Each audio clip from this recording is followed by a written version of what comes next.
Hello. Today, we will pull back the curtain on the mystery behind a horrific crime that sent shockwaves through public opinion in the cold lands of Alaska. This case was described by the judges of that time as a savage, cruel, and unprecedented act of violence in Alaska's history. And the perpetrator behind it all was given the moniker of the most wicked criminal. The victim, a young woman with the mind of a 12-year-old child, had her life brutally taken. Even more frightening is that the mastermind was a stranger, thousands of miles away from the scene of the crime. So, what truly happened?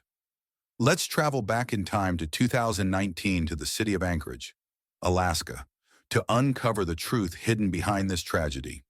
Anchorage, the largest and most populous city in Alaska, is situated in a unique geographical location near the Arctic Circle. The climate here is known for its bone-chilling cold, with long and harsh winters. Anchorage serves as a hub for commerce and transportation, as well as a gateway to the Alaskan wilderness. The city is surrounded by snow-capped mountain ranges, majestic glaciers, and vast forests, creating a breathtaking natural landscape. It attracts countless tourists each year, especially those who love skiing. And the story we are about to explore took place in this beautiful yet mysterious city. On the 2nd of June, 2019, Timothy Hoffman, the owner of a repair shop in Anchorage, endured a day filled with profound worry and unease. His daughter, 19-year-old Cynthia Hoffman, had vanished after leaving home that morning. She wasn't answering her phone, nor was she responding to any text messages. That morning, Cynthia had arranged to meet her younger sister at the fast food restaurant, where they both worked part-time to pick up their paychecks, after which they planned to go shopping together. Before Cynthia left the house, her father, Timothy, had carefully instructed her to be cautious and to stay in frequent contact. In the morning, Cynthia had sent a message to her dad, letting him know she was on her way. But by the afternoon, the young woman had disappeared without a trace. A dreadful silence descended upon the Hoffman household, a heavy and foreboding quiet that signaled an impending catastrophe. If an ordinary 19-year-old were to go missing for half a day or even a full day, a family might not leap to the worst conclusions. But Cynthia's case was profoundly different. She was born on October 8, 1999, and from a young age. She was an obedient, gentle child, the apple of her parents' eye, however, a few years later. Cynthia's parents began to notice subtle differences between her and other children her age. Cynthia was a slow learner and was often ostracized by her peers, leaving her with almost no friends. A visit to the doctor brought them a heartbreaking truth. Cynthia was diagnosed with a congenital intellectual disability.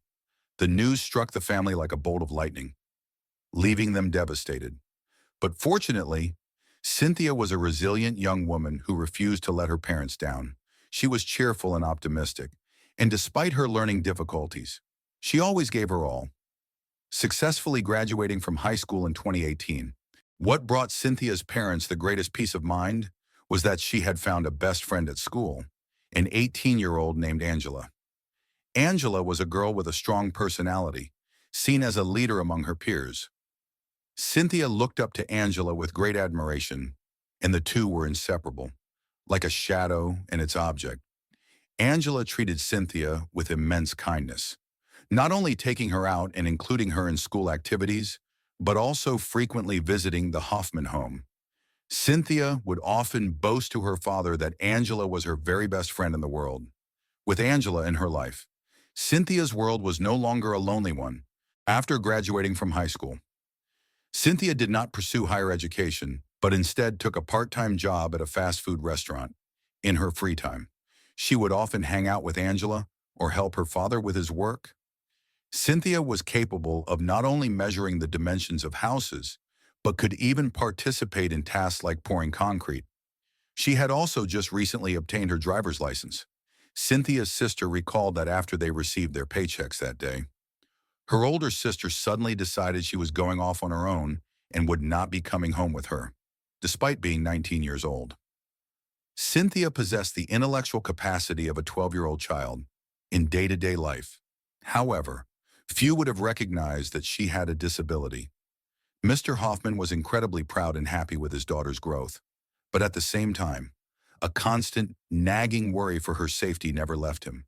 He was always giving her advice and warnings. And Cynthia, for her part, always listened to her father. For years, a situation like this had never occurred. A sudden, unannounced loss of contact. The more Timothy thought about it, the deeper his sense of dread grew, and he immediately called the police to report her missing. But what he could never have anticipated was the local police department's response. They informed him that since his daughter was 19, an adult, a formal investigation could not be opened until she had been missing for over 24 hours. This news was another devastating blow, leaving Timothy utterly stunned. At this point, many of you might be wondering, wasn't the 24-hour waiting period for missing adults abolished long ago? Perhaps at that time, a few police departments still adhered to this outdated protocol. However, considering Cynthia's specific circumstances, having the mind of a 12-year-old and not being a fully capable adult, her case should have been treated as an exception. Mr. Hoffman stressed this very point to the police, but they still refused to open a case immediately. Various theories about this initial failure have circulated online. Some media reports suggest that Mr. Hoffman may not have clearly articulated the specifics of his daughter's condition, while others contend that the police were negligent and dismissive. Whatever the reason, this inaction cast a long shadow of doubt over the competency of the local police force. But that was a matter for later. Faced with the indifference of the authorities, Timothy Hoffman could not simply sit and wait. He knew, with a certainty that chilled him to the bone, that his daughter was in danger. And so, Timothy decided to search for his daughter himself. Left with no other choice, he was forced to organize his own search party. He rallied relatives, friends, neighbors, and colleagues, who then fanned out on motorcycles, scouring every street and alleyway near their home. He even contacted media outlets to publicize his daughter's disappearance. A large group of people searched relentlessly throughout the day, but not a single clue, not a whisper of her whereabouts, could be found. Just as Timothy was on the verge of despair, Angela, Cynthia's best friend, came forward with what seemed to be a crucial piece of information. She claimed that around 4 p.m., Cynthia had wanted to go to an amusement area in North Bicentennial Park to see the polar bears. Angela said she had dropped Cynthia off there before leaving to attend to an errand. She thought Cynthia would simply head home on her own after she was done. Never imagining something like this could happen, Angela appeared deeply worried and guilt-ridden, expressing profound regret for letting her friend go off alone. Upon receiving this news, Timothy rushed to North Bicentennial Park. He approached everyone he could find, asking if they had seen a 19-year-old girl in blue jeans, a hoodie, and sneakers. But after questioning numerous people, it was clear that no one had seen Cynthia.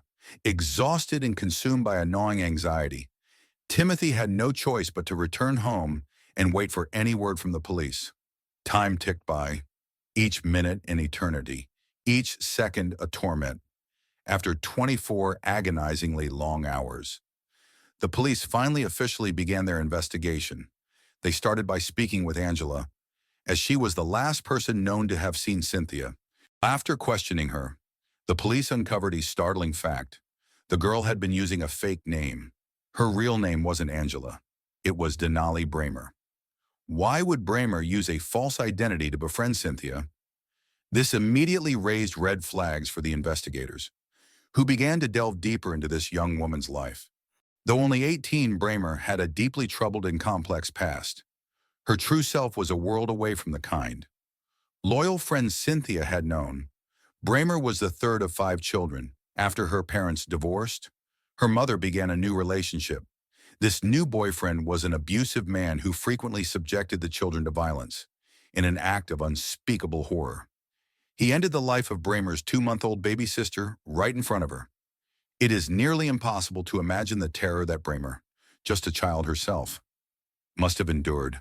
After several years of suffering both physical and psychological torment, a 7-year-old Bramer finally escaped that hellish household and was taken in by a foster family.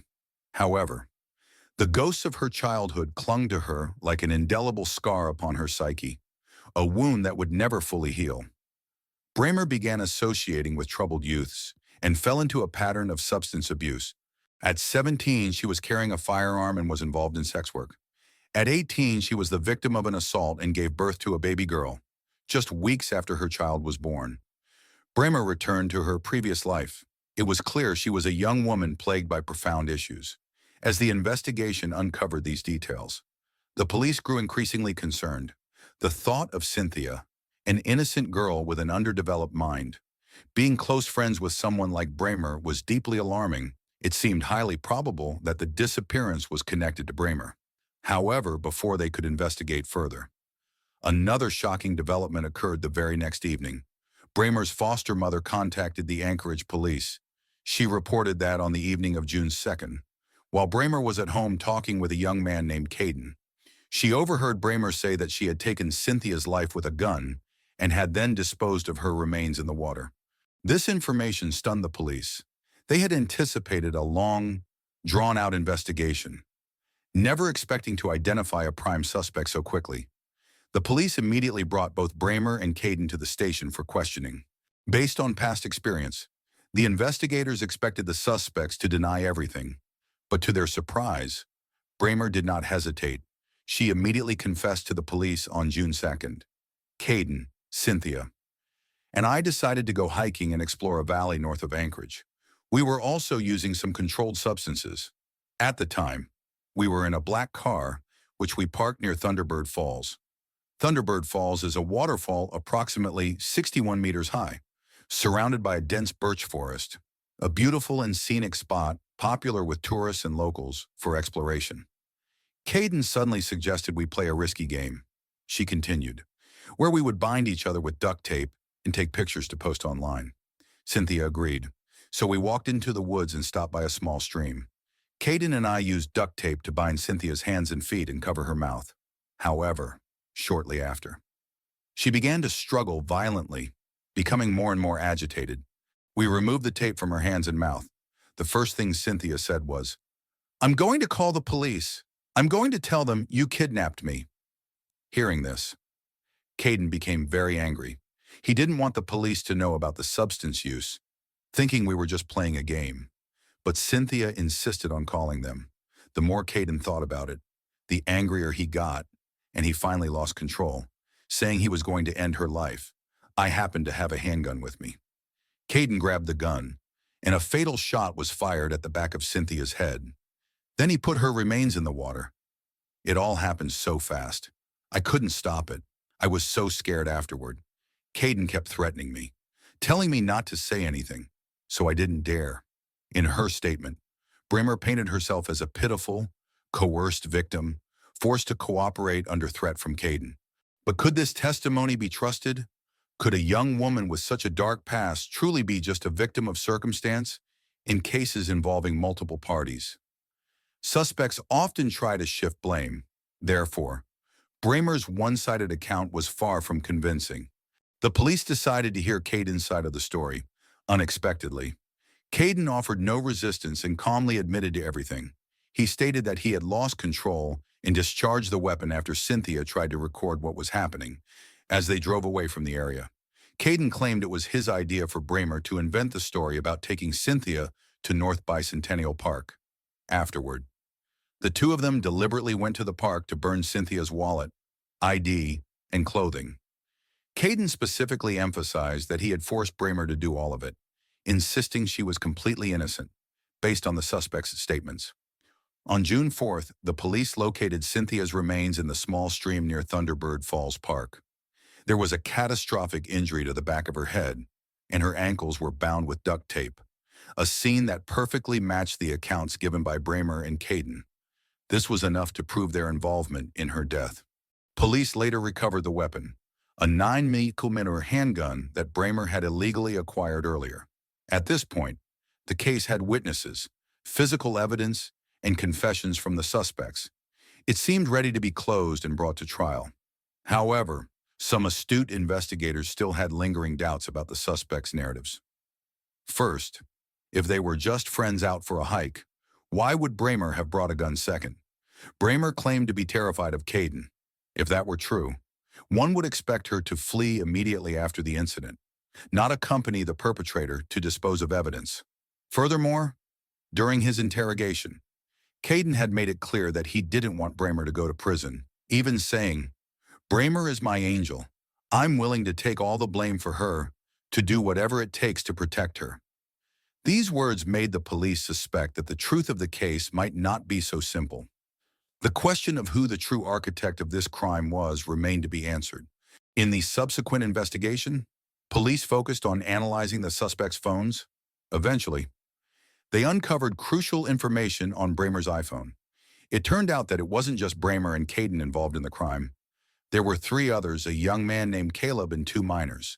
The black car used in the incident had been borrowed from Caleb. The two minors had also participated to varying degrees, motivated by Bramer's promise of payment. With this new information, Cynthia's death no longer looked like a spontaneous act of violence escalating from an argument. It appeared to be a meticulously planned crime, orchestrated by Bramer. But what baffled the police was the motive. Bramer and Cynthia were supposedly close friends, with no known animosity or conflict between them. Why would Bramer orchestrate such a thing? The mystery was finally unraveled after police managed to recover the chat history from Bramer's phone. As mentioned earlier, Bramer had been involved in sex work, using social media platforms to find clients for in-person transactions.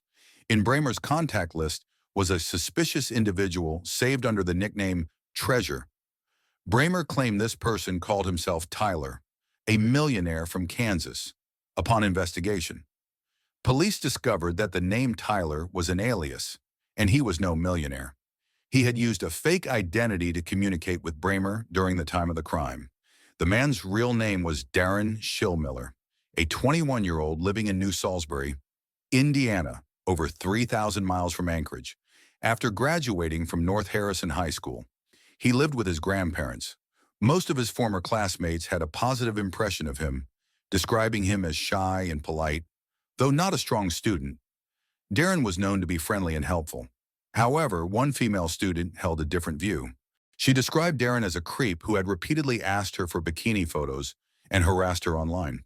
Police investigating Darren's social media accounts discovered that he frequently used anonymous profiles to make disturbing requests to other users, many of which involved infants, such as requesting inappropriate images or even used diapers. Several local women with young children reported being solicited by him for their babies' diapers. More alarmingly, Darren was linked to a child-related case in 2018.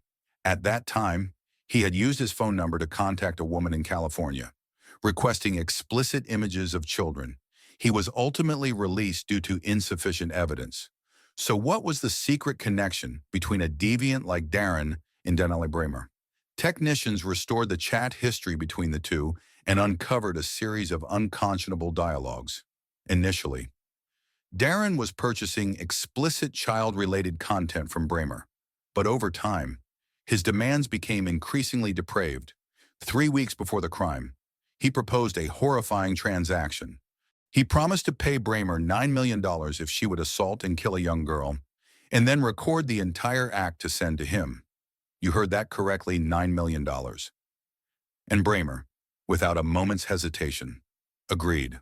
For her, accepting Darren's request was as simple as taking a drink of water. She didn't even know who the person on the other end of the line was, nor did she seem concerned about being deceived. She even expressed affection for this monstrous individual. Bramer quickly recruited 4 accomplices to help her carry out the plot. At the moment, Caden committed the final, fatal act against Cynthia. Bramer was busy filming and taking pictures to send to Darren. Imagine it, her supposed best friend's life was ending right in front of her. Yet she showed no hint of remorse. On the contrary, she calmly recorded the event to earn money. It was an act of profound, chilling coldness. As for Darren, upon receiving the videos, not only did he fail to pay, but he criticized the execution of the crime and demanded that Bramer plan another one. If the police hadn't apprehended Bramer when they did, there would likely have been another victim very soon. Furthermore, investigators found numerous images and videos of child sexual abuse material in their chat history, which Bramer had created and sent to Darren in exchange for money. These messages and Bramer's behavior made it clear that she didn't care whether she was being scammed or whether Darren was truly a millionaire. She was a willing and enthusiastic participant in these crimes. Darren derived pleasure from the horrific videos, and Bramer, in turn, found some form of sick satisfaction from the act of committing the crime itself. These two wicked individuals had reached a twisted consensus. As for why Cynthia was chosen as the target, the answer is painfully clear. Bramer had never seen Cynthia as a friend. She had merely exploited Cynthia's intellectual disability and her blind admiration for personal gain. After her arrest, during an interview, Bramer gave a nonsensical reason for her actions. "One day we argued over a guy, and it made me really angry, so I decided to get rid of her." Such a trivial excuse was used to justify extinguishing a human life. For someone with such a blatant disregard for life as Bramer, any minor issue could become a pretext for her monstrous acts. As for Darren, his actions were even more heinous. To satisfy his own vile urges, he incited others to harm an innocent girl from thousands of miles away. This level of detachment and cruelty is simply inhuman. The Anchorage police coordinated with Indiana State Police to arrest Darren and prevent him from fleeing. The court set his bail at $1 million on June 14, 2019, based on over 56 hours of video evidence and hundreds of thousands of pages of documents. An Anchorage grand jury formally indicted Darren Schillmiller, Denali Bramer, Caden, Caleb, and the two other minors. The charges included first-degree murder, conspiracy to commit murder, tampering with evidence, and 2 counts of second-degree murder. The two masterminds, Darren and Bramer, were also charged with solicitation of murder in the first degree. Faced with these charges, both pleaded not guilty and attempted to defend themselves. Bramer claimed she was a victim who had been deceived. Darren also claimed to be a victim, controlled by his own twisted impulses, unable to control himself. Faced with the justifications of these two criminals, would justice be served? The lead prosecutor argued that they had, in effect, executed Cynthia Hoffman. After hearing arguments from both sides, the judge concluded that this was a premeditated contract killing. Bramer acted with cold-blooded precision, meticulously planning and executing the crime, which fell under the most serious classifications of first-degree murder and murder for hire. She showed no remorse after the fact and even continued to engage in other criminal activities, making her actions unforgivable. Although Darren was not physically present, his actions also constituted the most severe forms of first-degree murder and murder for hire. It was he who orchestrated and caused this tragedy, simply for the sake of his own stimulation. The judge emphasized that the video Bramer recorded, showing Cynthia bound with duct tape, was one of the most difficult pieces of evidence he had ever had to review in his entire career. Due to the number of people involved and the impact of the global pandemic, the final trial was delayed multiple times during this long wait. In addition to grieving the loss of his child, Cynthia's father worked tirelessly to seek justice for his daughter. After a long period of waiting and legal proceedings, the court finally delivered its verdicts in 2024. Darren Schillmiller was sentenced to 99 years in prison on January 11, 2024. Denali Bramer also received a 99-year sentence on February 12, 2024. In addition, both pleaded guilty to conspiracy to produce and trade child sexual abuse material, for which they received a maximum sentence of 30 years. Caleb pleaded guilty to 1 count of second-degree murder and was sentenced to 40 years in prison in August 2024. Caden, who was only 16 at the time of the crime, eventually accepted a plea deal for second-degree murder with a sentence ranging from 30 to 85 years, though the specific term was not made public. Information regarding the 2 other minors involved was not disclosed due to their age. Notably, this horrific case did not end with the trial. It sparked a prolonged debate online, as most of those involved were very young. Some even viewed Bramer as a victim of her circumstances, arguing that her crimes stemmed from a tragic childhood and Darren's manipulation, and that she therefore deserved leniency. However, many others believed that Bramer was anything but innocent. The apathy and coldness she displayed during the commission of the crime were terrifying. She was already planning another murder. She was not a victim. She was a cold-blooded killer who reveled in her crimes. Although the perpetrators have received their due punishment, the pain of the Hoffman family will never fade. Every year, Cynthia's father held a memorial for his daughter on the anniversary of her passing, organizing a memorial motorcycle ride to express his enduring love and grief. On June 24, the fifth anniversary of Cynthia's death, another tragedy struck. Mr. Timothy Hoffman, 58, tragically passed away in a motorcycle accident while participating in the memorial ride. It was the first time his wife, Barbara, had joined him for the event. Barbara miraculously survived the accident, but sustained severe injuries and required multiple surgeries to recover.